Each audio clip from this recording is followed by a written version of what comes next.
Garment embroidery frame installation. Just slide the garment armrest down. Same on the other side. Take out 4 screws from the toolbox. Each screw is equipped with a washer and a spring washer.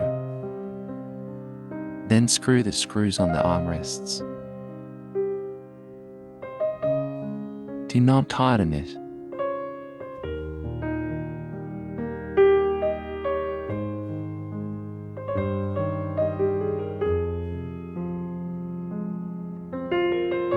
Align the screws with a hole on the edge. Then just push it in. Then tighten the screws.